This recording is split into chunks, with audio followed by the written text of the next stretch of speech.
Hello everyone, welcome to India Magister. നമ്മളിന്ന് discuss ചെയ്യാൻ പോകുന്നത് വളരെ ഇമ്പോർട്ടൻ്റ് ആയിട്ടുള്ള ഒരു സെഷനാണ്. സോ ഈ സെഷനിൽ പോളിറ്റിയിൽ നിന്നും കറണ്ട് അഫെയർസ് റിലേറ്റഡ് ആയിട്ട് പ്രിലിംസിൽ ചോദിക്കാൻ സാധ്യതയുള്ള ഒരുപാട് ടോപ്പിക്സിനെ കുറിച്ചിട്ടാണ് നമ്മളിന്ന് ഡിസ്കസ് ചെയ്യാനായിട്ട് പോകുന്നത്. സോ ഒരുപാട് ടോപ്പിക്സിനെ കുറച്ച് സമയത്തിൻ്റെ ഉള്ളിൽ കവർ ചെയ്യുന്ന വളരെ ഇമ്പോർട്ടൻ്റ് ആയിട്ടുള്ള ഒരു സെഷനാണിത്. സോ ഈ ഒരു സെഷൻ നിങ്ങൾക്ക് വളരെ ഇൻഫോർമേറ്റീവ് ആയിരിക്കുമെന്ന് ഞാൻ പ്രതീക്ഷിക്കുന്നു. ഇതുവരെയും ചാനൽ സബ്സ്ക്രൈബ് ചെയ്യാത്ത കൂട്ടുകാർ ഒന്ന് സബ്സ്ക്രൈബ് ചെയ്യാൻ വേണ്ടി ശ്രമിക്കുക. ഈ ഒരു സെഷൻ നിങ്ങൾക്ക് ഇൻഫോർമേറ്റീവായി തോന്നുകയാണെങ്കിൽ നിങ്ങളുടെ കൂട്ടുകാരിലേക്കും ഷെയർ ചെയ്യുക. ആൻഡ് അതുപോലെ തന്നെ നിങ്ങൾക്ക് ഈ സെഷനിൽ വല്ല കമൻസ് പറയാനുണ്ടെങ്കിൽ താഴെ കമൻറ്റ് ചെയ്യുക. So let's move into the session.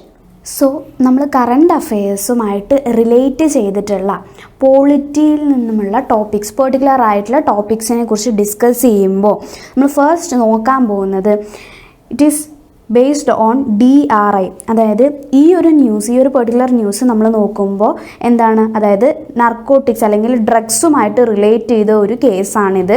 So എന്താണ്, ഇതിൻ്റെ special authority is given to DRI. So നമ്മൾ ഈ DRI കുറിച്ചിട്ടാണ് ഫസ്റ്റ് ആയിട്ട് ഡിസ്കസ് ചെയ്യാനായിട്ട് പോകുന്നത്.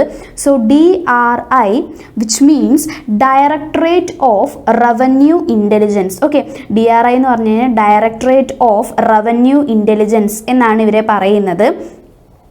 സോ ഇതിനെക്കുറിച്ച് നമ്മൾ പറയുകയാണെങ്കിൽ DRI can be considered as non-statutory body. Okay, so DRI എന്ന് പറയുന്നത് ഒരു സ്റ്റാറ്റ്യൂട്ടറി ബോഡി അല്ല. സ്റ്റാറ്റ്യൂട്ടറി ബോഡി വിച്ച് മീൻസ് അതായത് ഇതൊരു പെർട്ടിക്കുലർ ആയിട്ടുള്ള പാർലമെൻറ്റിൻ്റെയോ ലീഗലിൻ്റെ ഒരു പെർട്ടിക്കുലർ ആക്ട് വഴി പാസ്സാക്കിയിട്ടുള്ള ഒരു body അല്ല. So it is a non-statutory body. It is really very important to note that it is a non-statutory body. Okay, but എന്താണ്, ഇതിനെ നമുക്ക് എന്തായിട്ട് കൺസിഡർ ചെയ്യാൻ പറ്റും? അതായത് ആൻറ്റി സ്മഗ്ലിംഗ്. ഓക്കെ, സ്മഗ്ലിംഗ് ഇല്ലാതെ ആക്കാൻ വേണ്ടിയിട്ടുള്ള ബോഡീസിൽ ഏറ്റവും അപ്പെക്സ് അല്ലെങ്കിൽ ഏറ്റവും ഹയസ്റ്റ് അതോറിറ്റേറ്റീവ് ആയിട്ടുള്ള ബോഡി ആയിട്ട് നമുക്ക് ഈ ഒരു ഡയറക്ടറേറ്റ് ഓഫ് റവന്യൂ ഇൻ്റലിജൻസിനെ കാണാനായിട്ട് സാധിക്കും. ഓക്കെ, ഇത് ഫോം ചെയ്യുന്ന വർഷം എന്ന് പറയുന്നത് 1957 okay, and it is formed under അതായത് എന്തിൻ്റെ കീഴിലാണ് ഇത് ഫോം ചെയ്യുന്നത്?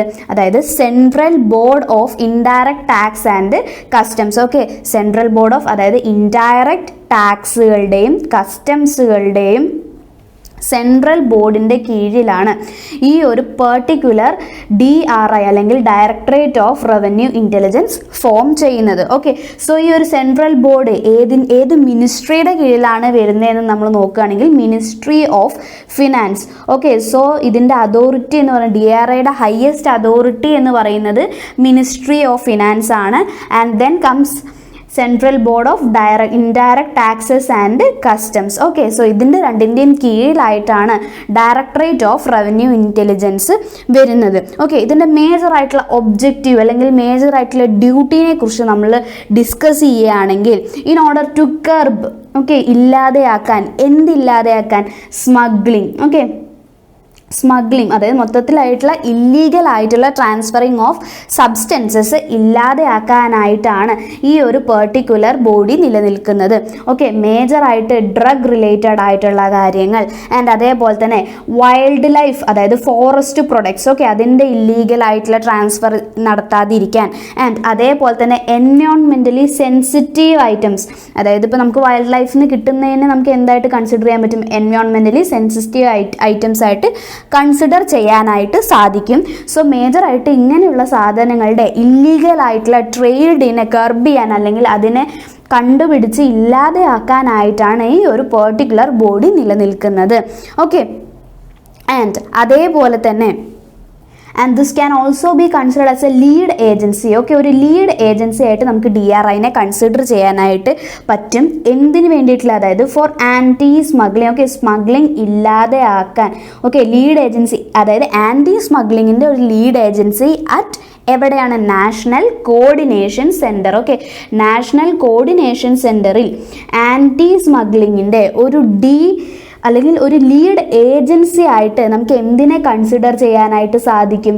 ഡയറക്ടറേറ്റ് ഓഫ് റവന്യൂ ഇൻ്റലിജൻസിനെ കൺസിഡർ ചെയ്യാനായിട്ട് സാധിക്കും. സോ കറൻ്റായിട്ട് അതായത് ഈവൺ ഇതൊരു ന്യൂസിൽ എക്സിസ്റ്റ് ചെയ്യുന്നു എങ്കിലും കറൻ്റായിട്ട് ഇതിൽ വന്നിട്ടുള്ളൊരു ഡെവലപ്മെൻറ്റ് അല്ലെങ്കിൽ ഇവർ ഇൻ്റർഫിയർ ചെയ്ത ഒരു പ്രോഗ്രാം എന്ന് പറയുന്നത് ഓപ്പറേഷൻ മോൾട്ടൺ മെറ്റൽ എന്നുള്ളതാണ് ആ പ്രോഗ്രാമിൻ്റെ പേര്, അല്ലെങ്കിൽ ആ ഓപ്പറേഷൻ്റെ അവർ തിരഞ്ഞെടുത്ത ഒരു ഇൻവെസ്റ്റിഗേഷൻ്റെ പേരാണ് ഓപ്പറേഷൻ മോൾട്ടൺ മെറ്റൽ എന്നുള്ളത്. ഓക്കെ, ഇതെന്തിനു വേണ്ടിയിട്ടാണ്? അതായത് ഇപ്പോൾ ഇന്ത്യൻസ് ആയാലും ഫോറിനേഴ്സ് ആയാലും ഇല്ലീഗലായിട്ട് ഇന്ത്യയിലോട്ട് എന്ത് സ്മഗ്ലിംഗ് ചെയ്യുന്നു, ഗോൾഡ് സ്മഗ്ലിംഗ് ചെയ്യുന്നത് കാണാനായിട്ട് സാധിക്കുന്നു. അപ്പോൾ മേജറായിട്ടും എവിടുന്നാണ്? അതായത് ഹോങ്കോങ്ങിൽ നിന്നാണ് ഈ ഒരു ഇല്ലീഗൽ ട്രാഫിക്കിംഗ് അല്ലെങ്കിൽ ഒരു ഇല്ലീഗൽ ആയിട്ടുള്ള സ്മഗ്ലിംഗ് നമുക്ക് കാണാനായിട്ട് സാധിക്കുന്നത്. സോ എന്താണ്, ഹോങ്കോങ് എയർ കാർഗോ റൂട്ടിലാണ് നമുക്ക് ഈ ഒരു സ്മഗ്ലിംഗ് കാണാനായിട്ട് സാധിക്കുന്നത്. സോ ഇതിനെതിരായിട്ട് അല്ലെങ്കിൽ ഇതിനെ കേർബ് ഔട്ട് ചെയ്യാനായിട്ടാണ് ഓപ്പറേഷൻ മോൾട്ടൺ മെറ്റൽ എന്നിട്ടുള്ള ഒരു പ്രോഗ്രാം ആര് കൊണ്ടുവരുന്നത്? ഡയറക്ടറേറ്റ് ഓഫ് റവന്യൂ ഇന്റലിജൻസ് കൊണ്ടുവരുന്നത്. So to know about this body is really very important from prelims perspective. Okay, നമ്മളിനി അടുത്തൊരു ടോപ്പിക്കിലേക്ക് പോവുകയാണെങ്കിൽ, അതായത് government to reboot dated opium strategy. So opium strategy ഇല്ലാതെ അല്ലെങ്കിൽ ഓപ്പിയം ആയിട്ടുള്ള കടത്തൽ, അതിൻ്റെ സ്മഗ്ലിംഗ് ഇല്ലാതെ ആക്കാൻ വേണ്ടിയിട്ട് ഗവൺമെൻറ് ശ്രമിക്കുന്നു. സോ ഈ ഒരു ന്യൂസിൽ നിന്നും നമുക്ക് എന്തിനെക്കുറിച്ചാണ് പഠിക്കേണ്ടത്, അല്ലെങ്കിൽ ഏതൊരു ഇൻസ്റ്റിറ്റ്യൂഷനാണ് ഈ ഒരു ഓപ്പിയം സ്ട്രാറ്റജി അല്ലെങ്കിൽ ഇങ്ങനെയുള്ള പ്രൊഡക്ട്സിൻ്റെ ഇല്ലീഗലായിട്ടുള്ള ട്രാൻസ്മിഷൻ ഇല്ലാതെയാക്കുന്നത്? It is central board of narcotics അല്ലെങ്കിൽ central bureau of narcotics which deals with these all things. അതായത് ഓപ്പിയം ആയിട്ടുള്ള റിലേഷൻ, ഓപ്പിയം ട്രേഡുമായിട്ടുള്ള കാര്യങ്ങൾ ഡീൽ ചെയ്യുന്നത് സെൻട്രൽ ബ്യൂറോ ഓഫ് നാർക്കോട്ടിക്സ് ആണ്. ഓക്കെ, ഇതിൻ്റെ ഹെഡ് എന്ന് പറയുന്നത് നാർക്കോട്ടിക്സ് കമ്മീഷണർ ആയിരിക്കും. ഓക്കെ, നാർക്കോട്ടിക്സ് കമ്മീഷണർ ആയിരിക്കും ഇതിൻ്റെ ഹെഡ് എന്ന് പറയുന്നത്, head of the body. Okay, and it will be an IAS officer. Okay, ഇതിൻ്റെ ഹെഡ് ക്വാർട്ടേഴ്സ് സിറ്റുവേറ്റ് ചെയ്തിട്ടുള്ളത് ഗ്വാളിയറിലാണ്. ഓക്കെ, ഇതിൻ്റെ ഹെഡ് ക്വാർട്ടേഴ്സ് എവിടെയാണ് സിറ്റുവേറ്റഡ് ആയിട്ടുള്ളത്? ഗ്വാളിയറിലാണ് സിറ്റുവേറ്റഡ് ആയിട്ടുള്ളത്. ഓക്കെ, ഇതിൻ്റെ അഡ്മിനിസ്ട്രേറ്റീവ് കൺട്രോൾ, ഓക്കെ, ഇതിൻ്റെ അഡ്മിനിസ്ട്രേറ്റീവ് ആയിട്ടുള്ള കൺട്രോൾ ആരാണ് ചെയ്യുന്നത്? അല്ലെങ്കിൽ it comes under the authority of central board of excise and customs. Okay, central board of excise and customs. Okay, എക്സൈസിൻ്റെയും കസ്റ്റംസിൻ്റെയും കീഴിലാണ് ഈ ഒരു central bureau of narcotics exist ചെയ്യുന്നത്. ഓക്കെ, ആൻഡ് ഇതിൻ്റെ അഡ്മിനിസ്ട്രേറ്റീവ് കൺട്രോൾ ആണ് central board of excise and customs ചെയ്യുന്നതെങ്കിൽ ഇതിൻ്റെ ഓപ്പറേഷണൽ ഫങ്ഷൻസ്, അതായത് ഇതെങ്ങനെയാണ് ഫങ്ഷൻ ചെയ്യുന്നുണ്ട് അല്ലെങ്കിൽ ഓരോ സ്ട്രാറ്റജീസും ഓരോ ഇഷ്യൂസും ഇല്ലാതെയാക്കാനായിട്ട് ഇതെങ്ങനെ ഫങ്ഷൻ ചെയ്യുന്നു എന്നുള്ളത് മോണിറ്റർ ചെയ്യുന്നത് ആരാണ്? ഡിപ്പാർട്ട്മെൻറ്റ് ഓഫ് റവന്യൂ ആണ് ഈ കാര്യങ്ങളെല്ലാം മോണിറ്റർ ചെയ്യുന്നത്. Okay, it comes under the department of revenue. ഇതിൻ്റെ മേജർ റോൾ എന്തിനാണ്? നമ്മൾ നേരത്തെ പറഞ്ഞ പോലെ ടു സ്റ്റോപ്പ്, എന്ത് സ്റ്റോപ്പ് ചെയ്യാനായിട്ടാണ്? Illegal production. Okay, illegal production of എന്തിനായിരിക്കും? ഓപ്പിയം. ഓക്കെ, അതായത് ഇല്ലീഗലായിട്ടുള്ള ഓപ്പിയം പ്രൊഡക്ട്സിനെ ഇല്ലാതെയാക്കാൻ അല്ലെങ്കിൽ ഇല്ലീഗൽ പ്രൊഡക്ഷൻ തടയാൻ വേണ്ടിയിട്ടാണ് ഈ ഒരു പെർട്ടിക്കുലർ ബോഡി എക്സിസ്റ്റ് ചെയ്യുന്നത്. അതായത് അതേപോലെ തന്നെ എന്താണ്, മെഡിക്കൽ പർപ്പസസിൽ ഇതിൻ്റെ ഉപയോഗം കുറയ്ക്കാനും വേണ്ടിയിട്ട് അല്ലെങ്കിൽ മെഡിക്കൽ പർപ്പസസിൽ ഇതിൻ്റെ ഉപയോഗം റെഗുലേറ്റ് ചെയ്യാനും കൂടി ഈ ഒരു പെർട്ടിക്കുലർ ഏജൻസി എക്സിസ്റ്റ് ചെയ്യുന്നു. Okay, so all the matters related with the production and the consumption of opium comes under the authority of central bureau of narcotics. So എന്താണ്, പ്രിലിംസ് പെർസ്പെക്റ്റീവിൽ ഈ ഒരു പെർട്ടിക്കുലർ ഓർഗനൈസേഷനെ അല്ലെങ്കിൽ ഈ ഒരു പെർട്ടിക്കുലർ ബോഡിയെ കുറിച്ച് പഠിക്കേണ്ടത് വളരെയധികം ഇമ്പോർട്ടൻ്റ് ആണ്. സോ നമ്മൾ എന്തൊക്കെ പറഞ്ഞു? നാർക്കോട്ടിക്സ് കമ്മീഷണർ ആണ് ഇതിൻ്റെ ഹെഡ് എന്ന് പറഞ്ഞു, ഗ്വാളിയറിലാണ് ഇത് എക്സിസ്റ്റ് ചെയ്യുന്നതെന്ന് പറഞ്ഞു, ഇതിൻ്റെ അഡ്മിനിസ്ട്രേറ്റീവ് കൺട്രോൾ ചെയ്യുന്നത് central board of excise and customs ആണെന്ന് പറഞ്ഞു, ആൻഡ് ഓപ്പറേഷണൽ അല്ലെങ്കിൽ ഓപ്പറേഷണൽ ഫങ്ഷൻസ് മോണിറ്റർ ചെയ്യുന്നത് ഡിപ്പാർട്ട്മെൻറ്റ് ഓഫ് റവന്യൂ ആണെന്ന് പറഞ്ഞു. ഇതിൻ്റെ മേജറായിട്ടുള്ള ഇൻറ്റൻഷൻ എന്താണ്? Illegal production of opium especially in regulation with medical purposes. Okay, and in central bureau of നാർക്കോട്ടിക്സിനെ കുറിച്ച് നമ്മൾ പറഞ്ഞു. സോ ഒബ്വിയസ്ലി നമ്മൾ എന്തിനെ കുറിച്ചും കൂടി നോക്കണം? Central control bureau, narcotics control ബ്യൂറോനെ കുറിച്ചും കൂടി നമ്മൾ നോക്കേണ്ട അത്യാവശ്യതകളുണ്ട്. കാരണം എന്താണ്? NCB arrest 22 persons for sale or purchase of drugs via dark net. Okay, so എന്താണ്? അതായത് ഓപ്പിയമായിട്ടുള്ള കാര്യങ്ങൾ റിലേറ്റ് ചെയ്തിട്ടാണ് central bureau of narcotics exist ചെയ്യുന്നതെങ്കിൽ എല്ലാ ഇല്ലീഗൽ ആയിട്ടുള്ള ഡ്രഗ്സിൻ്റെയും ഓക്കെ അതിൻ്റെ സെയിൽസും പർച്ചേസും റിലേറ്റ് ചെയ്തിട്ടാണ് ആര് ഫങ്ഷൻ ചെയ്യുന്നത്? നാർക്കോട്ടിക്സ് കൺട്രോൾ ബ്യൂറോ ഫങ്ഷൻ ചെയ്യുന്നത്. So in order to know about this particular topic is also very relevant. Okay, so while coming into narcotics control bureau. Okay, narcotics അതായത് central bureau of narcotics വേറെയാണ്, narcotics control bureau വേറെയാണ്. Okay, narcotics control bureau, okay, NCB. Okay, ഇത് exist ചെയ്യുന്നത് അല്ലെങ്കിൽ it came into being in 1986. 1986 ഈ ഒരു particular body നിലവിൽ വരുന്നത്. ആൻഡ് അണ്ടർ എന്താണ്, it's comes under the authority of narcotics drugs and psychotropic substances act. Okay, narcotics drugs and psychotropic substances act. ഈ ഒരു ആക്ട് വഴിയാണ് ഈ ഒരു പെർട്ടിക്കുലർ ബോഡി നിലവിൽ വന്നത്. Okay, psychotropic substances act of 1985. So 1985 ഈ ഒരു ആക്ട് പ്രകാരം 1986 നാർക്കോട്ടിക്സ് കൺട്രോൾ ബ്യൂറോ നിലവിൽ വരുന്നു. Okay, and this come under the ministry of. So ഇതിൻ്റെ അതോറിറ്റി എന്ന് പറയുന്നത് ഏതാണ്? Narcotics drugs and psychotropic substances act ആണ് ഇത് നിലവിൽ വരാൻ കാരണമായത്. And it comes under the authority of ministry of home affairs. Okay, എന്തിൻ്റെ കീഴിലാണ് വരുന്നത്? ഹോം അഫയേഴ്സിൻ്റെ കീഴിലാണ് ഈ ഒരു നാർക്കോട്ടിക്സ് കൺട്രോൾ ബ്യൂറോ വരുന്നത്. പക്ഷെ നേരെ മറിച്ച് നമ്മുടെ സെൻട്രൽ ബ്യൂറോ ഓഫ് നാർക്കോട്ടിക്സ് എന്തിൻ്റെ കീഴിലാണ് വരുന്നത്? ഡിപ്പാർട്ട്മെൻറ്റ് ഓഫ് റവന്യൂ, അതായത് മിനിസ്ട്രി ഓഫ് ഫിനാൻസിൻ്റെ കീഴിലാണ് ഈ ഒരു പെർട്ടിക്കുലർ ഇൻസ്റ്റിറ്റ്യൂഷൻ വരുന്നതെങ്കിൽ നാർക്കോട്ടിക്സ് കൺട്രോൾ ബ്യൂറോ എന്തിൻ്റെ കീഴിലാണ് വരുന്നത്? Home affairs, ministry of home അഫയേഴ്സിൻ്റെ കീഴിലാണ് വരുന്നത്. ഓക്കെ, ഇത് അതായത് സെൻട്രൽ ബ്യൂറോ ഓഫ് നാർക്കോട്ടിക്സ് ഓപ്പിയമായിട്ട് റിലേറ്റ് ചെയ്ത കാര്യത്തിൽ മാത്രമാണ് കോൺസെൻട്രേറ്റ് ചെയ്യുന്നതെങ്കിൽ ഈ ഒരു നാർക്കോട്ടിക്സ് കൺട്രോൾ ബ്യൂറോ എന്താണ്? In order to stop the drug abuse. Okay, മൊത്തത്തിലുള്ള ആ ഒരു ഡ്രഗിൻ്റെ യൂസേജ് അബ്യൂസ് അത് നിർത്താനായിട്ടാണ് ഈ ഒരു പെർട്ടിക്കുലർ ഇൻസ്റ്റിറ്റ്യൂഷൻ നിലനിൽക്കുന്നത്. So this is also really very important to know about this particular body. Okay, so 1986 ഇത് നിലവിൽ വരുന്നു. 1985 narcotics drugs and psychotropic substances act of 1985 പ്രകാരമാണ് ഈ ഒരു പെർട്ടിക്കുലർ ബോഡി നിലവിൽ വരുന്നത്. And which comes under the ministry of home affairs in order to stop the drug abuse. Okay, and while looking into the next topic, ED, arrest Kerala leader of PFI. Okay, so ED which means Enforcement Directorate.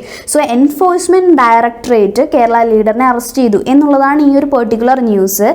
So ഈ ഒരു particular news പ്രകാരം okay to know about Enforcement Directorate is really very important. So while looking into Enforcement Directorate, okay, which is the successor or which can be considered as the successor of enforcement unit. Okay, enforcement യൂണിറ്റിന് ശേഷം അതിൻ്റെ ഒരു മോഡിഫിക്കേഷന് ശേഷം വന്നതാണ് ഈ ഒരു enforcement directorate എന്ന് നമുക്ക് പറയാനായിട്ട് സാധിക്കും. And which comes under the authority of department of economic affairs. So economic affairs ഡിപ്പാർട്ട്മെൻറ്റിൻ്റെ കീഴിലാണ് ഈ ഒരു എൻഫോഴ്സ്മെൻറ്റ് ഡയറക്ടറേറ്റ് നിലവിൽ വരുന്നത്. ഇത് എന്തുമായിട്ട് റിലേറ്റ് ചെയ്തിട്ടുള്ള ഇഷ്യൂസാണ് ഹാൻഡിൽ ചെയ്യുന്നത്? അതായത് exchange control laws. Okay, exchange control laws violations under foreign exchange regulation act. Okay, എന്താണ്? അതായത് എക്സ്ചേഞ്ച്, നമ്മൾ ഓരോ കാര്യങ്ങൾ എക്സ്ചേഞ്ച് ചെയ്യുമ്പോൾ അതിന് ഓരോ പെർട്ടിക്കുലർ ആയിട്ടുള്ള ലോസ് ഉണ്ട്. അതായത് പെർട്ടിക്കുലർ ആയിട്ട് എന്താണ്, സ്റ്റേറ്റുകൾ തമ്മിൽ അല്ലെങ്കിൽ കൺട്രീസ് തമ്മിൽ ഫോറിൻ എക്സ്ചേഞ്ച് ആണ് നടക്കുന്നതെങ്കിൽ പോലും എന്തുണ്ട്, അതായത് പെർട്ടിക്കുലർ ആയിട്ടുള്ള ലോസ് നമ്മൾ ഫോളോ ചെയ്യേണ്ടതുണ്ട്. സോ അതിൻ്റെ വയലേഷൻ, ഓക്കെ, ഫോറിൻ എക്സ്ചേഞ്ച് റെഗുലേഷൻ്റെ കീഴിൽ ഏതെങ്കിലും ലോസിൽ നമ്മൾ എന്തെങ്കിലും വയലേഷൻ വരുത്തുമ്പോഴാണ് ആര് ഇൻ്റർഫിയർ ചെയ്യുന്നത്? എൻഫോഴ്സ്മെൻറ്റ് യൂണിറ്റ് അല്ലെങ്കിൽ എൻഫോഴ്സ്മെൻറ്റ് ഡയറക്ടറേറ്റ് ഇൻ്റർഫിയർ ചെയ്യുന്നത്. Okay, this functions and this Foreign Exchange Regulation Act of 1947 which made the basement for the functioning of Enforcement Directorate. Okay, so 1947 ഈ ഒരു ആക്ട് പ്രകാരമാണ് ഇത് എക്സിസ്റ്റ് ചെയ്യുന്നത്. This can also be considered as FERA act 47. Okay, and ഈ ഒരു enforcement unit ആണ് ആദ്യം exist ചെയ്തിട്ടുണ്ടായിരുന്നതെന്ന് ഞാൻ പറഞ്ഞു. And now it turned into Enforcement Directorate, and this new name which was acquired during the year 1957. So 1957 enforcement directorate എന്നുള്ള പേര് enforcement യൂണിറ്റിന് കിട്ടുന്നത്. സോ എൻഫോഴ്സ്മെൻറ്റ് യൂണിറ്റ് മാറി എൻഫോഴ്സ്മെൻറ്റ് ഡയറക്ടറേറ്റ് ആവുന്നത് in the year 1957. Okay, and this comes under the Department of Revenue. Okay, എന്താണ് പറയുന്നത്, അതായത് economic അഫയേഴ്സിൻ്റെ കീഴിലായിരുന്ന എൻഫോഴ്സ്മെൻറ്റ് യൂണിറ്റ് എൻഫോഴ്സ്മെൻറ്റ് ഡയറക്ടറേറ്റ് എന്നുള്ള പേരിലേക്ക് റീനെയിം ചെയ്തപ്പോൾ it comes under the department of revenue. Okay, ministry of finance. Okay, department of revenue which is under the ministry of finance. So ഈ ഒരു എൻഫോഴ്സ്മെൻറ്റ് ഡയറക്ടറേറ്റിൻ്റെ അതോറിറ്റി ആയിട്ട് നമുക്ക് എന്തിനെ കൺസിഡർ ചെയ്യാനായിട്ട് സാധിക്കും? മിനിസ്ട്രി ഓഫ് ഫിനാൻസിനെ കൺസിഡർ ചെയ്യാനായിട്ട് സാധിക്കും. ഓക്കെ, മേജറായിട്ട് 2 ലോസിൻ്റെ കീഴിലാണ് ഇത് വർക്ക് ചെയ്യുന്നത്. Okay, their task. ഓക്കെ, മേജറായിട്ട് ഇവർ അറസ്റ്റ് ചെയ്യുന്നതും ഇൻവെസ്റ്റിഗേറ്റ് ചെയ്യുന്നതും 2 സ്പെസിഫിക് ആയിട്ടുള്ള ലോസുമായിട്ട് റിലേറ്റ് ചെയ്തിട്ടായിരിക്കും. അതായത് task upon 2 physical laws. Okay, ഇവരുടെ ടാസ്ക് എപ്പോഴും 2 ഫിസിക്കൽ ലോയുമായിട്ട് റിലേറ്റ് ചെയ്തിട്ടുള്ളതായിരിക്കും. ഏതൊക്കെയാണ്? Foreign exchange management act of 1999 ഇതിൽ വരുന്ന ലോസുമായിട്ട് റിലേറ്റ് ചെയ്തിട്ട്, ആൻഡ് അതേപോലെ തന്നെ prevention of money laundering act okay of 2002. So ഇത് രണ്ടുമായിട്ട്, ഈവൻ ദോ ഇത് came into existence as a result of foreign exchange regulation act of 1947, and it mainly works under 2 laws: Foreign Exchange Management Act of 1999 and Prevention of Money Laundering Act of 2002. Okay, clear? And while looking into the next topic, official language. Okay, ഇപ്പോൾ ഒരുപാട് controversial ആയിട്ട് exist ചെയ്യുന്ന ഒരു particular debate ആണ് official language അല്ലെങ്കിൽ national language എന്നുള്ളതിനെ കുറിച്ചിട്ടുള്ള debate. So എന്താണ്, ഹിന്ദി നാഷണൽ ലാംഗ്വേജ് ആണോ അല്ലേ എന്നുള്ളതിൻ്റെ പേരിൽ ഒരുപാട് ഡിബേറ്റുകൾ ഇന്ന് എക്സിസ്റ്റ് ചെയ്യുന്നുണ്ട്. So in order to know about this we should know deeply about Official Language Act of 1963. So ഇതിനെക്കുറിച്ച് നമ്മൾ കറക്റ്റായിട്ട് അറിയണമെങ്കിൽ എന്താണ്, പ്രിലിംസ് പെർസ്പെക്റ്റീവിൽ നിന്ന് നമ്മൾ ഒഫീഷ്യൽ ലാംഗ്വേജ് ഓഫ് 1963 കുറിച്ചും അറിയേണ്ട അത്യാവശ്യം ഉണ്ട്. ഓക്കെ, സോ ഈ ഒരു ഒഫീഷ്യൽ ലാംഗ്വേജ് എന്ന് പറയുന്നത് 8th ഷെഡ്യൂളിലാണ് എക്സിസ്റ്റ് ചെയ്യുന്നത് in the Indian constitution. First 14 languages ആണ് ഇതിൽ ഒഫീഷ്യൽ ലാംഗ്വേജ് ആയിട്ട് കൺസിഡർ ചെയ്തിട്ടുണ്ടായിരുന്നത്. Later 21st amendment, 71st amendment and 92nd amendment, ഈ 3 അമെൻമെൻറ്റുകൾക്കും ശേഷം ഇതിൽ ഈ 14 ലാംഗ്വേജസ് എന്നുള്ളത് എത്ര ലാംഗ്വേജസ് ആയിട്ട് മാറി? ഇപ്പോൾ ഉള്ള 22 ലാംഗ്വേജസ് ആയിട്ട് മാറുകയാണ് ചെയ്യുന്നത്. Okay, 21st amendment act, 71st amendment act and 92nd amendment act. Okay, so ഇതുമായിട്ട് റിലേറ്റ് ചെയ്തിട്ട് ഇപ്പോൾ നമുക്ക് 22 ഒഫീഷ്യൽ ലാംഗ്വേജസ് എക്സിസ്റ്റ് ചെയ്യുന്നുണ്ട്. ആൻഡ് അതേപോലെ തന്നെ ക്ലാസിക്കൽ ലാംഗ്വേജസിനെ കുറിച്ചും ഈ ഒരു പെർട്ടിക്കുലർ ആക്ട് അല്ലെങ്കിൽ ഈ ഒരു പെർട്ടിക്കുലർ ഷെഡ്യൂളിൽ പറയുന്നുണ്ട്. അതായത് എന്താണ്, ക്ലാസിക്കൽ ലാംഗ്വേജ്, ഒരു ലാംഗ്വേജ് ക്ലാസിക്കൽ ലാംഗ്വേജ് ആവണമെങ്കിൽ ഏകദേശം 1500 മുതൽ 2000 വർഷം വരെ പഴക്കമുള്ള മാനുസ്ക്രിപ്റ്റുകൾ അവരുടെ കൈവശം ഉണ്ടാവണം. So the criterias for being a classical language. Okay, 1500 മുതൽ 2000 വർഷം വരെ പഴക്കമുള്ള മാനുസ്ക്രിപ്റ്റുകൾ അവരുടെ കയ്യിലുണ്ടാകണം. ആൻഡ് അതേപോലെ തന്നെ ലിറ്ററേച്ചർ, ടെക്സ്റ്റുകൾ എല്ലാം ജനറേഷൻസ് ഓഫ് സ്പീക്ക്, അതായത് അവരുടെ ലാംഗ്വേജിൻ്റെ ആ ഒരു പഴമ ഒരുപാട് സ്പീക്കേഴ്സ് വഴി ജനറേഷൻസ് പാസ് ചെയ്യണം. ആൻഡ് അതേപോലെ തന്നെ ലാംഗ്വേജിൻ്റെ ഒറിജിൻ എന്ന് പറയുന്നത് യുണീക്ക് ആയിരിക്കണം, അതായത് വേറൊന്നിലും ഇൻഫ്ലുവൻസ് ഉണ്ടാവാൻ പാടില്ല.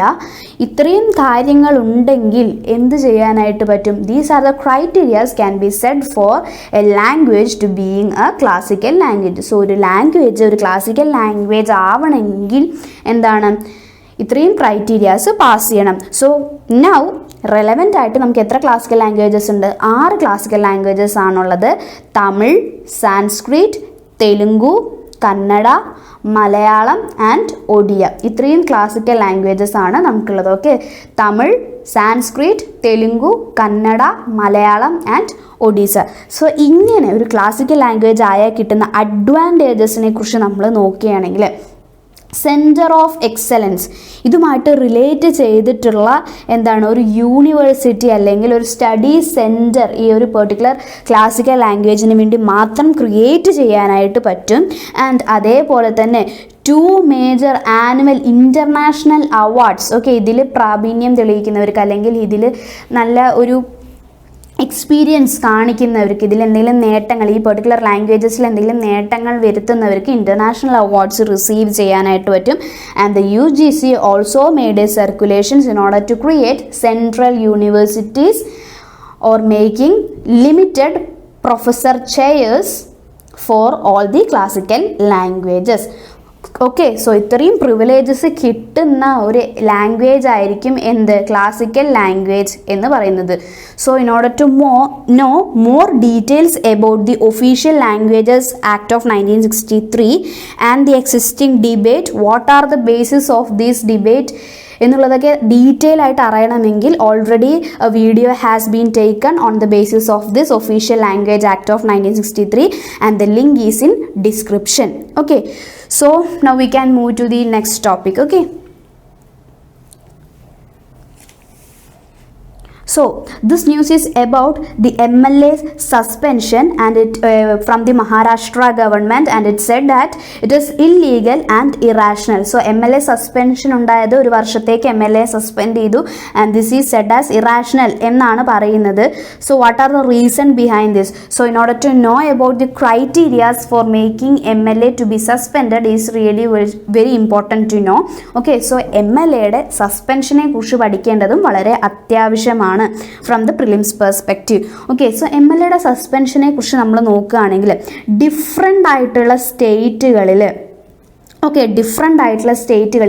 Have different rules. Okay, different സ്റ്റേറ്റുകളിൽ ഡിഫറെൻറ്റ് റൂൾസ് ആണ് ഈ MLA സസ്പെൻഷനുമായിട്ട് റിലേറ്റ് ചെയ്തിട്ടുള്ള വരുത്തുന്നത്. പക്ഷേ മേജറായിട്ടുള്ള റീസൺസ് എന്ന് പറയുന്നത് എന്താണ്, ഫോർ മിസ്ബിഹേവിയർ ചെയ്താലോ ആൻഡ് അതേപോലെ തന്നെ ഡിസൊബേ ചെയ്താലോ, എക്സിസ്റ്റ് ചെയ്യുന്ന റൂൾസിനോ റെഗുലേഷൻസിനോ ഡിസൊബേ ചെയ്താലോ ആണ് MLAനെ നമുക്ക് സസ്പെൻഡ് ചെയ്യാനായിട്ട് സാധിക്കുന്നത്. ഓക്കെ, സോ മഹാരാഷ്ട്രയിലാണ് ഈ ഒരു ഇഷ്യൂ എക്സിസ്റ്റ് ചെയ്യുന്നത്. സോ മഹാരാഷ്ട്രയിലെ കാര്യം നമ്മൾ പറയുമ്പോൾ സ്പീക്കറിന് MLAനെ സസ്പെൻഡ് ചെയ്യാനായിട്ട് പറ്റും. എന്തിന്, എവിടെ നിന്ന്, for the days meeting. Okay, ആ ഒരു പെർട്ടിക്കുലർ ഇൻസിഡൻറ്റ് ഉണ്ടായിരുന്ന ആ മീറ്റിങ്ങിൽ നിന്നും, ഡേ മീറ്റിങ്ങിൽ നിന്നും ഒഴിവാക്കാനായിട്ട് സാധിക്കും. ഓക്കെ, പക്ഷേ ഇത് തന്നെ സെക്കൻഡ് ടൈം ഉണ്ടായിക്കഴിഞ്ഞാൽ, സോ മഹാരാഷ്ട്രയുടെ കേസ് പറയുകയാണെങ്കിൽ ഇതന്നെ ഒരു സെക്കൻഡ് ടൈമും ഉണ്ടായിക്കഴിഞ്ഞ് കഴിഞ്ഞാൽ എന്ത് ചെയ്യാനായിട്ട് പറ്റും, അതായത് ഒരു ലോങ്ങർ പീരീഡിലോട്ട് എക്സ്റ്റെൻഡ് ചെയ്യാനായിട്ട് സാധിക്കും. And this was overturned by supreme court. Okay, എന്താണ്, ഇൻഡെഫിനിറ്റ് പീരീഡിലോട്ട് സസ്പെൻഡ് ചെയ്യാൻ പറ്റും സ്പീക്കർക്ക് when this happen the second time എന്ന് പറയുന്നതാണ് സുപ്രീം കോർട്ട് ഓവർടേൺ ചെയ്തത്. എന്താണ്, അതായത് ആസ് പെർ ദിസ് ഇഷ്യൂ അല്ലെങ്കിൽ ഈ ഒരു ഇഷ്യൂ ഇങ്ങനെയാണ് എക്സിസ്റ്റ് ചെയ്യുന്നത്. അതായത് എന്താണ്, ഫസ്റ്റ് ടൈം ആണെങ്കിൽ ഡേയ്സ് മീറ്റിങ്ങിൽ നിന്നും, പക്ഷേ സെക്കൻഡ് ടൈം ആയപ്പോൾ ഇൻഡെഫിനിറ്റ് ആയിട്ട് four A longer period MLAനെ suspend ചെയ്യുന്നതാണ് ഇല്ലീഗൽ അല്ലെങ്കിൽ ഇറാഷണൽ ആയിട്ട് സുപ്രീം കോർട്ട് പറയുന്നത്. ഓക്കെ, ആൻഡ് ഈ ഒരു മെമ്പർ ഓഫ് ലെജിസ്ലേറ്റീവ് അസംബ്ലിയുടെ കാര്യമാണ് നമ്മൾ പറഞ്ഞത്.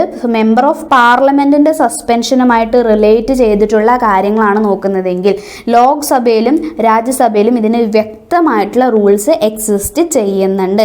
ഓക്കെ, മേജറായിട്ട് ഇതിൻ്റെ റൂൾസ് പറയുന്നത് article 373, 374, 374A of the rules of procedure and conduct of business in Lok Sabha. Okay, എന്താണ് റൂൾസ് ഓഫ് പ്രൊസീജിയേഴ്സും ആൻഡ് അതേപോലെ തന്നെ conduct of business in Lok Sabha ആയിട്ട് റിലേറ്റ് ചെയ്തിട്ടാണ് ഈ ആർട്ടിക്കിൾ പ്രകാരമാണ് മെമ്പർ ഓഫ് പാർലമെൻറ്റുകളുടെ ലോക്സഭയിലും രാജ്യസഭയിലും സസ്പെൻഷൻസ് ഉണ്ടാകുന്നത്. മെമ്പർ ഓഫ് ലെജിസ്ലേറ്റീവ് അസംബ്ലിയുടെ സസ്പെൻഷൻ്റെ കാര്യം പറയുകയാണെങ്കിൽ it is different in different States എന്നുള്ളതാണ്. പക്ഷേ മെമ്പർ ഓഫ് പാർലമെൻറ്റിൽ ഭയങ്കര വ്യക്തമായിട്ടുള്ള ലോസുകൾ, ആക്റ്റുകൾ എക്സിസ്റ്റ് ചെയ്യുന്നുണ്ട്. ഓക്കെ, സോ ഇങ്ങനെയുള്ള ഈ ഒരു ഡിസൊബേ ചെയ്താലോ ഡിസ്ലോയാലിറ്റി പ്രകടിപ്പിച്ചാലോ ഓക്കെ ഡിസോർഡർലിനെസ് പ്രകടിപ്പിക്കുമ്പോഴോ മിസ്ബിഹേവിയർ ചെയ്യുമ്പോഴോ ഒക്കെയാണ് എന്ത് സസ്പെൻഡ് മെമ്പർ ഓഫ് പാർലമെൻറ്റിനെ സസ്പെൻഡ് ചെയ്യാനായിട്ട് പറ്റുന്നത്.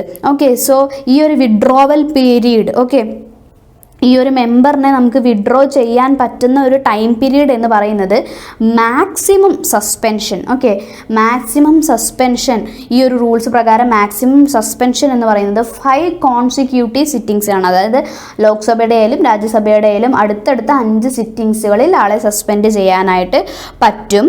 ഓക്കെ ആൻഡ് അല്ലെങ്കിൽ എന്താണ് റിമെയിൻ ചെയ്യുന്ന സെഷൻസിൽ സസ്പെൻഡ് ചെയ്യാനായിട്ട് പറ്റും. അതായത് മാക്സിമം 5 എണ്ണം ഓക്കെ അതിൽ കുറവാണെങ്കിലും കുഴപ്പമില്ല. അപ്പോൾ ഇതെന്ത് പറയുന്നത് ഏതാണ് ലോക്സഭയുടെ കേസസിലാണ് ഇത് എക്സിസ്റ്റ് ചെയ്യുന്നത്. രാജ്യസഭയുടെ നമ്മൾ കാര്യം പറയുകയാണെങ്കിൽ it is explained in the article 225 and 256 okay എന്താണ് ഇത് പറയുന്നത് does not exceed the reminder of the session okay അതായത് എന്താണ് ആ സെഷൻ തീരുന്നത് വരെ അതിന് ശേഷമൊന്നും സസ്പെൻഡ് ചെയ്യാൻ പാടില്ല. ആ സെഷൻ തീരുന്നത് വരെ സസ്പെൻഡ് ചെയ്യാം എന്നുള്ളതാണ് രാജ്യസഭയുടെ MP സസ്പെൻഷനെ കുറിച്ച് പറയുന്നത്. സോ ലോക്സഭയുടെ പറയുന്നതാണ് ആർട്ടിക്കിൾ 373, 374, 374A എന്ന് പറയുന്നത് എന്താണ് മാക്സിമം 5 കോൺസിക്യൂട്ടീവ് സിറ്റിങ്സിൽ വരെ സസ്പെൻഡ് ചെയ്യുക എന്ന് പറയുന്നത്. പക്ഷേ രാജ്യസഭയുടെ കാര്യത്തിൽ article 225 and 256 of the same okay and എന്താണ് it does not exceed the reminder of the session ആ പെർട്ടിക്കുലർ സെഷൻ തീരുന്നത് വരെ ഓക്കെ മാക്സിമം അത്ര മാത്രമേ ടൈം പീരീഡ് പറയുന്നുള്ളൂ. And the most important part is that ഈ ഒരു സസ്പെൻഷൻ MP-യുടെ സസ്പെൻഷൻ ചെയ്യുന്നത് ആരായിരിക്കും പ്രിസൈഡിങ് ഓഫീസർ MP-യുടെ ആയിക്കോട്ടെ MLA-യുടെ ആയിക്കോട്ടെ സസ്പെൻഷൻ ചെയ്യുന്നത് എവിടെ വെച്ചിട്ടാണെങ്കിലും ആരായിരിക്കും പ്രിസൈഡിങ് ഓഫീസർക്കായിരിക്കും അതിനുള്ള ഫുള്ളായിട്ടുള്ള authority whether it may be speaker or whether it may be chairman okay speaker ആവാം ചെയർമാൻ ആവാം ആരാണെങ്കിലും പ്രിസൈഡിങ് ഓഫീസർ ആയിരിക്കണം. MP-യുടെ ആയാലും MLA-യുടെ ആയാലും സസ്പെൻഷൻ്റെ കാര്യങ്ങൾ ടേക്ക് കെയർ ചെയ്യുന്നത് ഓക്കെ. And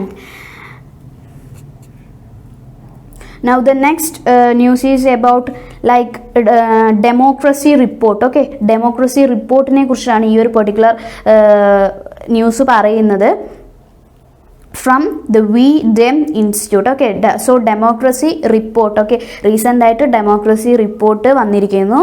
ഡെമോക്രസി റിപ്പോർട്ട് അതായത് ഡെമോക്രസി റിപ്പോർട്ട് ഓഫ് 2022 വന്നിരിക്കുന്നു. ആൻഡ് ഇതിൽ ഈ ഒരു പെർട്ടിക്കുലർ ന്യൂസിനെ നമ്മൾ നോക്കണം എന്ന് പറയാനായിട്ടുള്ള കാരണം എന്ന് പറഞ്ഞു കഴിഞ്ഞാൽ said it as anti India okay എന്ത് പറയുന്നു അതായത് ഈ ഒരു പെർട്ടിക്കുലർ ഡെമോക്രസി റിപ്പോർട്ട് വന്നതല്ല അതിൻ്റെ ഇമ്പോർട്ടൻസ് പക്ഷേ എന്താണ് ഇത് ഇന്ത്യക്ക് എതിരായിട്ടുള്ള രീതിയിലാണ് ഈ ഒരു റിപ്പോർട്ട് എക്സിസ്റ്റ് ചെയ്യുന്നത് ഓക്കെ. സോ ഈ ഒരു റിപ്പോർട്ടിൻ്റെ ടൈറ്റിൽ എന്ന് നമ്മൾ പറയുകയാണെങ്കിൽ democracy report of 2022 autocratization changing nature okay autocratization changing nature ഇതാണ് ഈ ഒരു പെർട്ടിക്കുലർ റിപ്പോർട്ടിൻ്റെ തീം അല്ലെങ്കിൽ ഹെഡിങ് എന്ന് പറയുന്നത്. സോ ഈ ഒരു പെർട്ടിക്കുലർ റിപ്പോർട്ട് ഓഫ് 2022 വഴി ഒരു ആൻറ്റി ഇന്ത്യ എക്സ്പീരിയൻസ് ആണ് ആര് പബ്ലിഷ് ചെയ്യുന്നത് WeDem institute which means varieties of democracy okay varieties of democracy ആണ് ഈ ഒരു പെർട്ടിക്കുലർ റിപ്പോർട്ട് പബ്ലിഷ് ചെയ്യുന്നത്. ഇവരുടെ പെർട്ടിക്കുലർ ആയിട്ടുള്ള ഡാറ്റ വഴി ഓക്കെ റിപ്പോർട്ട് ഇവർ വെറൈറ്റീസ് ഓഫ് ഡെമോക്രസിയാണ് ഇത് പബ്ലിഷ് ചെയ്യുന്നത്. ആൻഡ് എന്താണ് ഡെമോക്രസി റിപ്പോർട്ട് ഓഫ് 2022 മേജറായിട്ട് ഇവർ ഈ റിപ്പോർട്ടുകൾ 4 രീതിയിലാണ് ക്ലാസിഫൈ ചെയ്യുന്നത് അല്ലെങ്കിൽ 4 റിജീം ടൈപ്സിലാണ് ഇവർ ക്ലാസിഫൈ ചെയ്യുന്നത് ഓക്കെ. 4 റിജീംസ് ഇതിൽ എക്സിസ്റ്റ് ചെയ്യുന്നുണ്ടാവും എന്താണ് അതായത് liberal democracy index okay liberal democracy index എന്താണ് ലിബറൽ ഡെമോക്രസിക്ക് ഏറ്റവും ഇമ്പോർട്ടൻസ് കൊടുത്തുകൊണ്ട് അതിൻ്റെ താഴോട്ട് വരുന്ന രീതിയിലാണ് എന്ത് വരുന്നത് ഈ ഒരു പെർട്ടിക്കുലർ ആയിട്ടുള്ള report varieties of democracy publish ചെയ്യുന്നത്. ഓക്കെ, ആൻഡ് അക്കോർഡിംഗ് ടു ഞാൻ നേരത്തെ പറഞ്ഞു എന്താണ്, ഇതൊരു ആൻറ്റി ഇന്ത്യ ആയിട്ടാണ് എസ്റ്റാബ്ലിഷ് ചെയ്തിരിക്കുന്നത് എന്ന് പറഞ്ഞു. അതുകൊണ്ടാണ് ഇതിന് റെലവൻസ് കിട്ടുന്നത് എന്ന് പറഞ്ഞു. എന്താണ്, ഇന്ത്യനെ എന്തായിട്ടാണ് പറഞ്ഞിരിക്കുന്നത്, India as a part of a border. India എന്തിൻ്റെ ബോർഡർ ആയിട്ടാണ് പറയുന്നത്, അതായത് global trend of an anti plural political party driving ആ കൺട്രീസ് ഓട്ടോക്രാറ്റൈസേഷൻ. അതായത് എന്താണ്, അതായത് ഇന്ത്യ ഒരു ആൻറ്റി പ്ലൂറൽ ആയിട്ടുള്ള പൊളിറ്റിക്കൽ പാർട്ടി സിസ്റ്റമാണ് ഫോളോ ചെയ്യുന്നതെന്നും ഇതൊരു ഓട്ടോക്രാറ്റൈസേഷനിലേക്ക് വരുന്നു എന്നുള്ളതുമായിരുന്നു ഈ ഒരു ഡെമോക്രസി റിപ്പോർട്ട് പ്രകാരം ഇന്ത്യയെക്കുറിച്ച് ഈ ഒരു ഡെമോക്രസി റിപ്പോർട്ട് എക്സ്പ്ലെയിൻ ചെയ്തിരിക്കുന്നത്.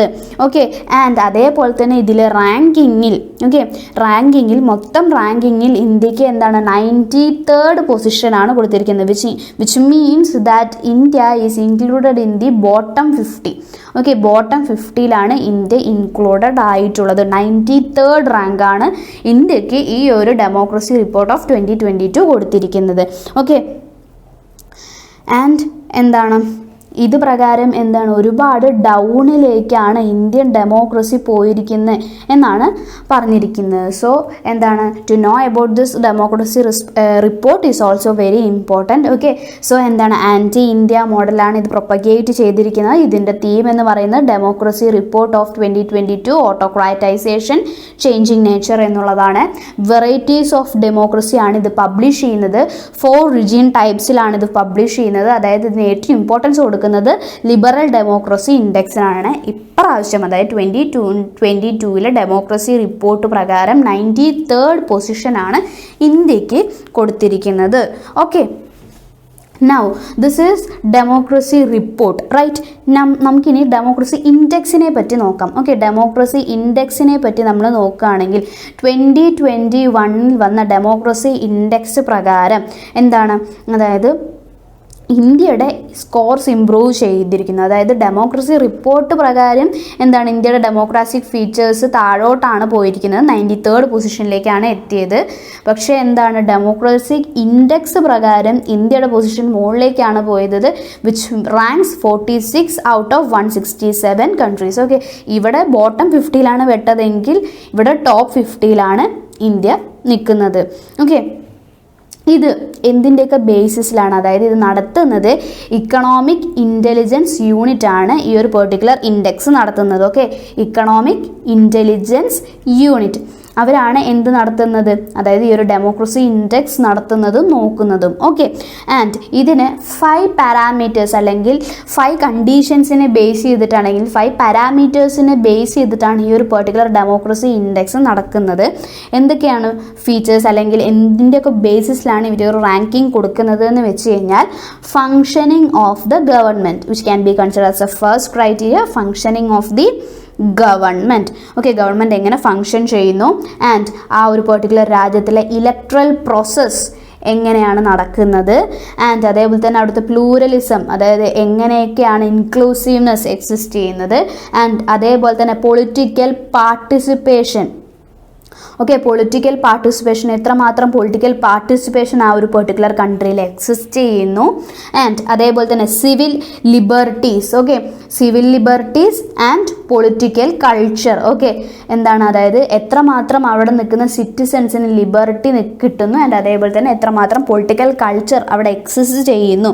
ഓക്കെ, സോ ഇതെല്ലാം വെച്ചിട്ടാണ് എന്ത് ചെയ്യുന്നത്, ഡെമോക്രസി ഇൻഡെക്സിൽ മാർക്ക് ഇടുന്നത്. ഓക്കെ, സോ ഇന്ത്യ 46th റാങ്കിലേക്ക് എത്തിയിരിക്കുന്നു, ആൻഡ് അതേപോലെ തന്നെ ഇന്ത്യയുടെ ഓവറോൾ സ്കോർ എന്ന് പറയുന്നത് 6.91 ഔട്ട് ഓഫ് 10. ഓക്കെ, 6.91 ആണ് ഏറ്റവും ഹയസ്റ്റ്. ഈ ഡെമോക്രസി ഇൻഡെക്സിൽ ഏറ്റവും ഹയസ്റ്റ് നിൽക്കുന്നത് നോർവേ ആണ്, with a score of 9.75. Okay, 9.75 ആണ് ഇതിൻ്റെ സ്കോർ എന്ന് പറയുന്നത്. ഓക്കെ, സോ നമ്മൾ ഡെമോക്രസി ഇൻഡെക്സിനെ പറ്റി നോക്കുമ്പോൾ വേൾഡ് പ്രസ് ഫ്രീഡം ഇൻഡെക്സിനെ പറ്റിയിട്ട് നോക്കേണ്ടത് ഇമ്പോർട്ടൻ്റ് ആണ്. Okay, world press freedom index, ഇതിൽ ഇന്ത്യയുടെ റാങ്ക് എന്ന് പറയുന്നത് 142 ഔട്ട് ഓഫ് 180 കൺട്രീസ് എന്നുള്ളതാണ്. വിച്ച് മീൻസ് എന്താണ്, one of the world's most dangerous countries for journalists. Okay, one of the most world's dangerous countries for journalist. So ഇതിൽ ഇന്ത്യക്ക് എന്താണ് rank കുറവാണ്. ബിക്കോസ് എന്താണ് ഇതൊരു പോസിറ്റീവ് സൈനാണ് അല്ലേ. കാരണം എന്താണ് ഇന്ത്യയിലുള്ള ജേർണലിസ്റ്റിന് കുറച്ചും കൂടി ഫ്രീഡം ഉണ്ട് എന്ന് നമുക്ക് ഇതിൽ നിന്നും മനസ്സിലാക്കാനായിട്ട് സാധിക്കുന്നു. ഒരുപാടില്ല, പക്ഷെ എന്താണ് എങ്കിലും ഉണ്ട് അല്ലേ. It is under bottom 50. Okay, bottom 50ലാണ് ഇത് ഇൻക്ലൂഡഡ് ആയിട്ടുള്ളത്. ഒരുപാട് താഴത്തേക്കാണ് വന്നിരിക്കുന്നത്. സോ എന്താണ് this is a positive sign. Okay, world press freedom index. Okay, world's dangerous countries for journalist. Okay, അങ്ങനെയാണ് ഇതിനെ കാൽക്കുലേറ്റ് ചെയ്യുന്നത്. And India has ranked 142 out of 180 countries. Okay,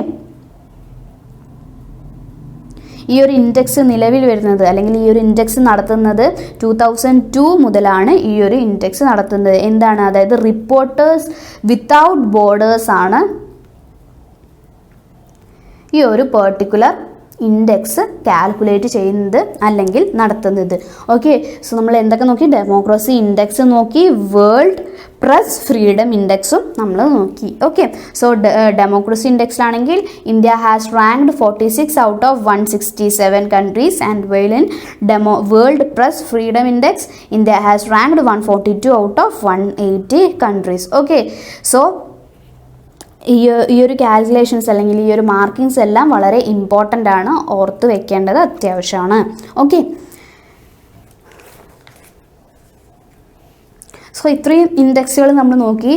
and അതേപോലെ തന്നെ good governance index. Okay, good governance ഇൻഡെക്സിനെ കുറിച്ച് നമ്മൾ ഇന്ന് അപ്പോൾ ഡെമോക്രസി ഇൻഡെക്സ് നമ്മൾ നോക്കി, വേൾഡ് പ്രസ് ഫ്രീഡം ഇൻഡെക്സ് നോക്കി. And in order to know about the governance, good governance index is also necessary, which means എന്താണ് റീസെൻ്റ് ആയിട്ട് ഈ ഒരു ഇൻഡെക്സ് നടന്നിട്ടുണ്ട്. And Kerala ranks 5th in 2021. Okay, കേരളത്തിന് എന്താണ് 5th റാങ്കാണ് ഈ ഒരു ഗുഡ് ഗവേണൻസ് ഇൻഡെക്സിലുള്ളത്. ഓക്കെ, ആൻഡ് ഈ ഒരു ഗുഡ് ഗവേണൻസ് ഇൻഡെക്സ് 2021 കുറിച്ച് നമ്മൾ നോക്കുകയാണെങ്കിൽ ഈ ഒരു ഗുഡ് ഗവേണൻസ് ഇൻഡെക്സ് ആരാണ് നടത്തുന്നത്? Department of administrative reforms and public grievances. Okay, department of administrative reforms and public ഗ്രീവൻസസിൻ്റെ അണ്ടറിലാണ് എന്ത് നടത്തുന്നത്?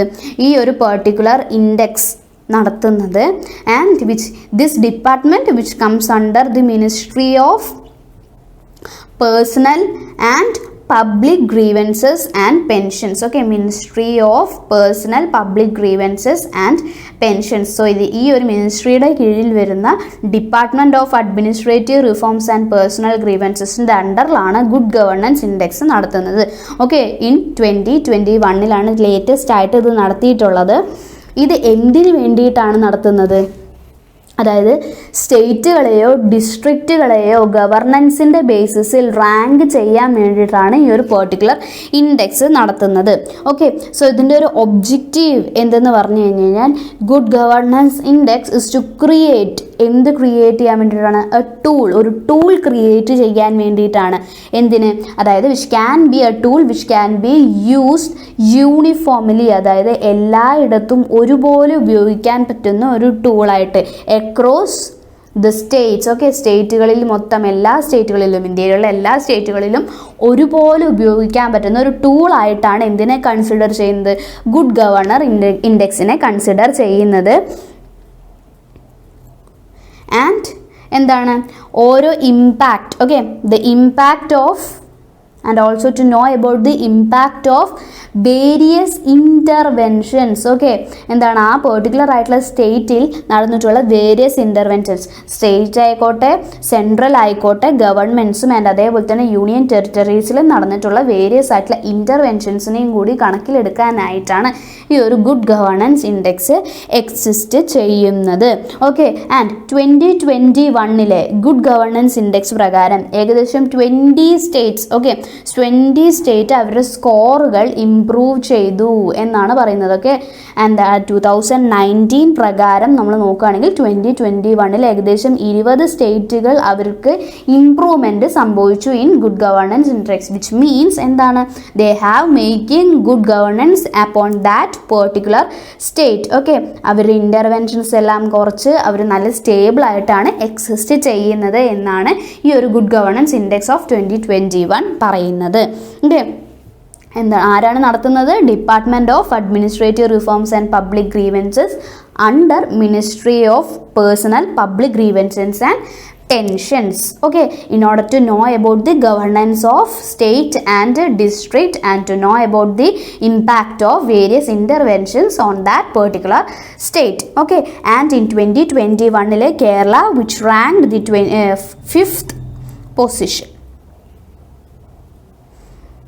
Okay, and ഇപ്പോൾ നമ്മൾ എന്ത് പറഞ്ഞു? സ്റ്റേറ്റിൻ്റെ ഗുഡ് ഗവേണൻസ് ഇൻഡെക്സിൻ്റെ കാര്യം നമ്മൾ പറഞ്ഞു. And we want to look about the district good governance index. Okay, so district good governance ഇൻഡെക്സിനെ പറ്റി നമ്മൾ പറയുമ്പോൾ ജമ്മു ആൻഡ് കാശ്മീർ ആണ് first union territory who accepted good governance. District level good governance accept ചെയ്ത് അല്ലെങ്കിൽ അത് നടത്തിയ ഫസ്റ്റ് യൂണിയൻ ടെറിട്ടറി ആണ് ഏത്? Jammu and Kashmir. So recent ആയിട്ട് 2021 ഇത് നടന്നത്. So to know about district good governance index is also necessary. Okay, അതായത് ഈ ഒരു ഡിസ്ട്രിക്ട് ഗുഡ് ഗവേണൻസ് ഇൻഡെക്സ് എന്താണ് റെപ്രസെൻറ്റ് ചെയ്യുന്നത്? Represent something. ഓക്കെ, എന്താണ് റെപ്രസെൻറ്റ് ചെയ്യുന്നത്? It represents the next generation, അതായത് വരാൻ പോകുന്ന ജനറേഷൻ എന്ത് ചെയ്യണം? അതായത് in order to make administrative reforms, they want to make administrative reforms in എവിടെ? ബെഞ്ച് മാർക്കിംഗ് ഗവർണൻസിൽ. ഓക്കെ, ഗവർണൻസിൽ ഡിസ്ട്രിക്ട് ലെവലുള്ള ഗവർണൻസിൽ വൃത്തിയായിട്ടുള്ള അല്ലെങ്കിൽ വളരെ ബെഞ്ച് മാർക്കിനോട് വളരെ റെലവൻ്റ് ആയിട്ടുള്ള വളരെ ഇമ്പോർട്ടൻ്റ് ആയിട്ടുള്ള ചേഞ്ചസ് വരുത്തുന്നുണ്ടോ അല്ലെങ്കിൽ അതെങ്ങനെയൊക്കെ വരുത്തുന്നു എന്നറിയാനായിട്ടാണ് ഈ ഒരു ഡിസ്ട്രിക്ട് ഗുഡ് ഗവർണൻസ് ഇൻഡെക്സ് നടത്തുന്നത്.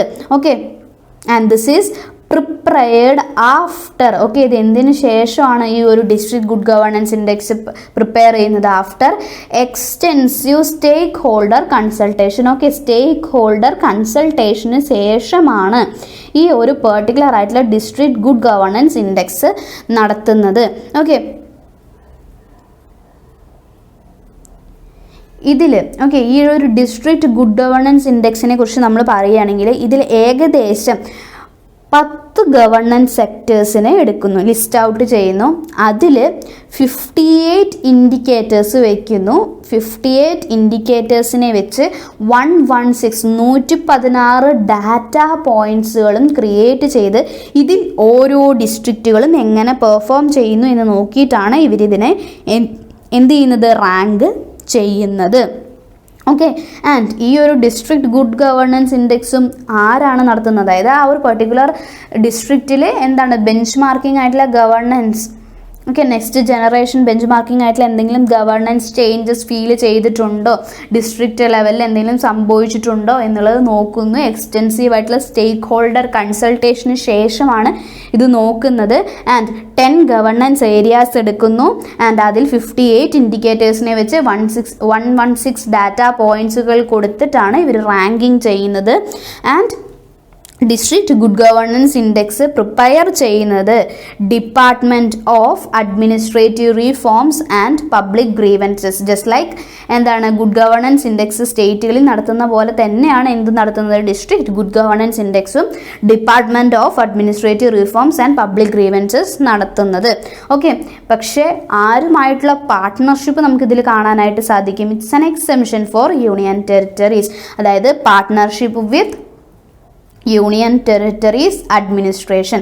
ആ പർട്ടിക്കുലർ യൂണിയൻ ടെറിട്ടറിയുടെ അഡ്മിനിസ്ട്രേഷനുമായിട്ട് പാർട്ട്ണർഷിപ്പ് ചെയ്തിട്ട് department of administrative reforms and public grievances ആണ് district good governance index create ചെയ്യുന്നത്.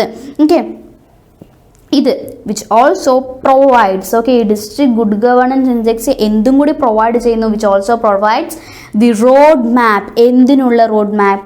ഫോർ സിമിലർ benchmarking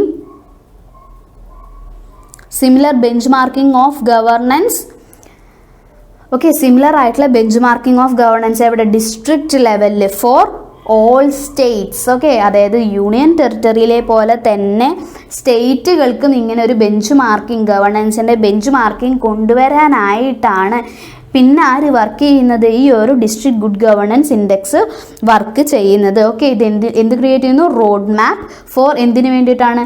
യൂണിയൻ ടെറിട്ടറീസിലെ പോലെ തന്നെ സ്റ്റേറ്റുകളിലും ഗവർണൻസിൻ്റെ ബേസിസിൽ ഓരോ ഡിസ്ട്രിക്റ്റുകളിലും ഒരു ബെഞ്ച് മാർക്ക് ക്രിയേറ്റ് ചെയ്യുന്നു. ബെഞ്ച് മാർക്ക് എന്താണ്? അതായത് ഒരു ലെവൽ, ഈ ലെവൽ കഴിഞ്ഞാൽ it can be considered as this, അങ്ങനെയുള്ളൊരു ലെവൽ ക്രിയേറ്റ് ചെയ്യുന്നു. ഓക്കെ, സ്റ്റേറ്റുകളിലും ഈ ഒരു ഡിസ്ട്രിക്ട് ഗുഡ് ഗവേണൻസ് ഇൻഡെക്സ് പ്രകാരം ഒരു ബെഞ്ച് മാർക്കിംഗ് ലെവൽ ക്രിയേറ്റ് ചെയ്യുന്നു. ഓക്കെ, സോ റീസെൻ്റ് ആയിട്ട് നമ്മൾ നോക്കുകയാണെങ്കിൽ എന്താണ്? This is very important. എന്താണ്? ജമ്മു ആൻഡ് കാശ്മീർ ആണ് first union territory in order to make എന്താണ്? District level good governance index. Okay, ആരാണ് പ്രിപ്പയർ ചെയ്യുന്നത്?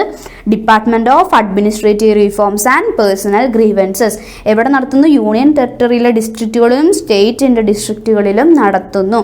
ഏകദേശം 10 ഗവർണൻസ് ഏരിയ ഇത് ഫോക്കസ് ചെയ്യുന്നു. എക്സ്റ്റെൻസീവ് ആയിട്ടുള്ള സ്റ്റേക്ക് ഹോൾഡർ കൺസൾട്ടേഷന് ശേഷമാണ് ഇവരിത് പ്രിപ്പയർ ചെയ്യുന്നത്. Okay, clear? നൗ ഇപ്പോൾ നമ്മൾ ഏതൊക്കെ ഇൻഡെക്സുകൾ നോക്കി? ഒരുപാട് ഇൻഡെക്സുകൾ നമ്മൾ ഫോക്കസ് ചെയ്തു. ഡെമോക്രസി ഇൻഡെക്സ് നമ്മൾ നോക്കി, വേൾഡ് പ്രസ് ഫ്രീഡം ഇൻഡെക്സ് നമ്മൾ നോക്കി, ആൻഡ് ഗുഡ് ഗവർണൻസ് ഇൻഡെക്സ് നമ്മൾ നോക്കി, ഡിസ്ട്രിക്ട് ഗുഡ് ഗവർണൻസ് ഇൻഡെക്സ് നോക്കി. Now let's move to know about corruption reception index. Okay, corruption reception ഇൻഡെക്സിനെ കുറിച്ച് നോക്കേണ്ട അത്യാവശ്യമുണ്ട്. ബിക്കോസ് എന്താണ്? India ranks 85th in the corruption perception index. Okay, corruption perception ഇൻഡെക്സിൽ എന്താണ്? Among 180 countries India ranks 85th. Okay, last ഇയറിൽ ഇന്ത്യയുടെ rank എത്രയായിരുന്നു? 86th and it is just improved അല്ലേ, 85th ആയി മാറിയിരിക്കുന്നു. So corruption perception index. So corruption perception index ആരാണ് നടത്തുന്നത്? By transparency international. Okay, transparency international ആണ് കറപ്ഷൻ പെർസെപ്ഷൻ ഇൻഡെക്സ് നടത്തുന്നത്. എന്താ ഇതിൽ ഇന്ത്യയുടെ ഒരു കാര്യം പറയുകയാണെങ്കിൽ കഴിഞ്ഞ വർഷം 86th ആയിരുന്നു, നൗ 85th ആയി എമംഗ് 180 കൺട്രീസ്. പക്ഷേ ഇതിനെ നമുക്ക് എന്തായിട്ട് പറയും? ഒരു സ്റ്റാഗ്നൻ്റ് ആണ് അല്ലേ, വലിയ മാറ്റങ്ങളൊന്നും സംഭവിക്കുന്നില്ല. ഓക്കെ, ആൻഡ് ഈ ഒരു കറപ്ഷൻ പെർസെപ്ഷൻ ഇൻഡെക്സുകളിൽ ഡെൻമാർക്ക്, ന്യൂസിലാൻഡ്, ഫിൻലാൻഡ് ഈ 3 കൺട്രീസാണ് ടോപ്പിൽ നിൽക്കുന്നത്. Okay, Denmark, New Zealand, Finland. Okay, and ഈ ഒരു കറപ്ഷൻ പെർസെപ്ഷൻ ഇൻഡെക്സ് എന്തിനു വേണ്ടിയിട്ടാണ് നടത്തുന്നത്? അതായത് in order to tackle the corruption. Okay, അതായത് ഒരു പെർട്ടിക്കുലർ ആയിട്ടുള്ള രാജ്യത്ത് എത്രമാത്രം കറപ്ഷൻസ് എക്സിസ്റ്റ് ചെയ്യുന്നു എന്ന് റാങ്ക് ചെയ്യുന്നതാണ് ഈ ഒരു കറപ്ഷൻ പെർസെപ്ഷൻ ഇൻഡെക്സ് എന്ന് പറയുന്നത്. ഓക്കെ, സോ അതിൽ ഒട്ടും കറപ്ഷൻ ഇല്ലാത്ത രാജ്യങ്ങൾ എന്ന് വേണമെങ്കിൽ നമുക്ക് പറയാവുന്ന, അതായത് ഏറ്റവും കറപ്ഷൻ ഇല്ലാതെ ആക്കുന്ന രാജ്യങ്ങൾ, ടാക്കിൾ ദി കറപ്ഷൻ എന്നാണ് പറയുന്നത്. ആൻഡ് അതേപോലെ അതിനെ ഏതൊക്കെയായിട്ട് കൺസിഡർ ചെയ്യാനായിട്ട്? Denmark, New Zealand, Finland. Okay, and അതേപോലെ തന്നെ കറപ്ഷൻ ടാക്കിൾ ചെയ്യാനായിട്ട് മാത്രമല്ല, in order to manage conflict. Okay, ആ പെർട്ടിക്കുലർ രാജ്യത്ത് എക്സിസ്റ്റ് ചെയ്യുന്ന ഡിസ്പ്യൂട്ടുകൾ, കോൺഫ്ലിക്റ്റുകൾ ഇല്ലാതെയാക്കുന്നുണ്ടോ എന്ന് നോക്കുക. ആൻഡ് അതേപോലെ തന്നെ ടു കൺട്രോൾ, എന്ത് കൺട്രോൾ ചെയ്യുക? പൊളിറ്റിക്കൽ ഫിനാൻസിങ്, പൊളിറ്റിക്കലായിട്ട് റിലേറ്റ് ചെയ്തിട്ടുള്ള ഫിനാൻസിങ്ങൾ കൺട്രോൾ ചെയ്യാൻ പറ്റുന്നുണ്ടോ എന്നുള്ളത് നോക്കുക. ഇതൊക്കെ നോക്കിയിട്ടാണ് എന്ത് ചെയ്യുന്നത്? കറപ്ഷൻ പെർസെപ്ഷൻ ഇൻഡെക്സിൽ റാങ്കിങ് മാർക്ക് ചെയ്യുന്നത്. ആൻഡ് അതേപോലെ തന്നെ in order to regulate the lobbying, കൈക്കൂലി കൊടുക്കുന്ന പോലുള്ള കാര്യങ്ങൾ റെഗുലേറ്റ് ചെയ്യാൻ വേണ്ടിയിട്ട് ഈ ഒരു കറപ്ഷൻ പെർസെപ്ഷൻ ഇൻഡെക്സ് ഹെൽപ്പ് ചെയ്യുന്നു. ആൻഡ് ഇറ്റ് എംപവേഴ്സ്, ആരെ എംപവർ ചെയ്യുന്നു? സിറ്റിസൺസിനെ എംപവർ ചെയ്യുന്നു. കാരണം എന്താണ്? ഇത്രയും കറപ്ഷൻ നമ്മുടെ രാജ്യത്ത് നടക്കുന്നുണ്ട് എന്ന് അറിഞ്ഞു കഴിഞ്ഞാൽ എന്താണ്? സിറ്റിസൺസ് ഓൾറെഡി എംപവർ ആവും, ഒരുപാട് കറപ്ഷൻ നടത്താൻ ഇവർ സമ്മതിക്കില്ല അല്ലേ. ആൻഡ് അതേപോലെ തന്നെ ചെക്സ് ആൻഡ് ബാലൻസസ് കറക്റ്റായിട്ട് നടക്കാനായിട്ടും ഈ ഒരു കറപ്ഷൻ പെർസെപ്ഷൻ ഇൻഡെക്സ് ഹെൽപ്പ് ചെയ്യുന്നു. ആൻഡ് അതേപോലെ തന്നെ പ്രിഫറൻഷ്യൽ ട്രീറ്റ്മെൻറ്റ്. ഓക്കെ, അതായത് ഒരു പർട്ടിക്കുലർ വ്യക്തിക്ക് പ്രിഫറൻഷ്യൽ ആയിട്ടുള്ള ട്രീറ്റ്മെൻറ്റ്, അർഹതയില്ലാതെ പ്രിഫറൻഷ്യൽ ആയിട്ടുള്ള ട്രീറ്റ്മെൻറ്റ് ടാക്കിൾ ചെയ്യാനും കൂടി വേണ്ടിയിട്ട് ഈ ഒരു കറപ്ഷൻ പെർസെപ്ഷൻ ഇൻഡെക്സ് ഹെൽപ്പ് ചെയ്യുന്നു. ഓക്കെ, കറപ്ഷൻ ഇല്ലാത്ത ആൻഡ് കോൺഫ്ലിക്റ്റുകൾ നന്നായി മാനേജ് ചെയ്യാൻ പറ്റുന്ന, പൊളിറ്റിക്കൽ ഫിനാൻസിങ് നന്നായിട്ട് കൺട്രോൾ ചെയ്യുന്ന, ആൻഡ് അതേപോലെ തന്നെ ലോബിങ് കൈക്കൂലി വാങ്ങിക്കുന്നത് നന്നായിട്ട് റെഗുലേറ്റ് ചെയ്യുന്ന, സിറ്റിസൺസ് ആ രീതിയിൽ എംപവേർഡ് ആവുന്ന, ചെക്സ് ആൻഡ് ബാലൻസസ് നല്ല രീതിയിൽ നടക്കുന്ന, പ്രിഫറൻഷ്യൽ ട്രീറ്റ്മെൻറ്റ് ഒട്ടും ഇല്ലാത്ത രാജ്യങ്ങളിലാണ് എന്ത് കിട്ടുന്നത്, കറപ്ഷൻ പെർസെപ്ഷൻ ഇൻഡെക്സിൽ ടോപ്പ് റാങ്കിങ് കിട്ടുന്നത്. സോ അങ്ങനെ നമ്മൾ നോക്കുകയാണെങ്കിൽ എന്താണ്, ഇന്ത്യ 85th എന്നുള്ളത് ഒരുപാട് താഴെയായി പോലെ അല്ലേ. India want to improve, okay, India want to reduce the corruption that is existing in this particular country അല്ലേ. ആൻഡ് അതേപോലെ തന്നെ ട്രാൻസ്പെറൻസി ഇൻ്റർനാഷണൽ 2 റിപ്പോർട്ടുകളാണ് കൊണ്ടുവരുന്നത്. ഓക്കെ, 2 റിപ്പോർട്ടുകളാണ് കൊണ്ടുവരുന്നത്. ഒന്ന് ഏതൊക്കെയാണ്, ഒന്ന് ഗ്ലോബൽ കറപ്ഷൻ ബാരോമീറ്റർ എന്നുള്ള പേരിലും, ഓക്കെ, കറപ്ഷൻ ബാരോമീറ്റർ എന്നുള്ള പേരിലും, ആൻഡ് അതേപോലെ തന്നെ ഗ്ലോബൽ കറപ്ഷൻ റിപ്പോർട്ട്സ് എന്നുള്ള പേരിലും 2 റിപ്പോർട്ടുകളാണ് കറപ്ഷൻ റിലേറ്റ് ചെയ്ത് ട്രാൻസ്പെറൻസി ഇൻ്റർനാഷണൽ കൊണ്ടുവന്നിരിക്കുന്നത്.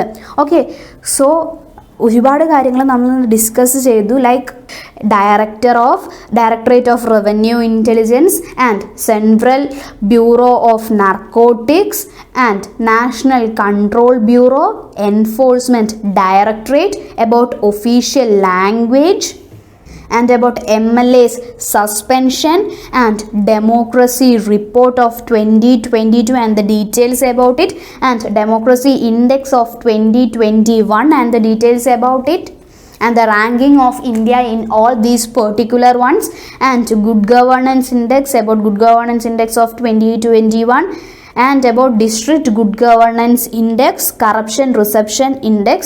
Okay, so these are all the topics that is discussed in this particular lecture. So എന്താണ്, ഇതെല്ലാം വളരെ ഇമ്പോർട്ടൻ്റ് ആണ് from prelims perspective. Okay, so that's all for the day guys. Thank you.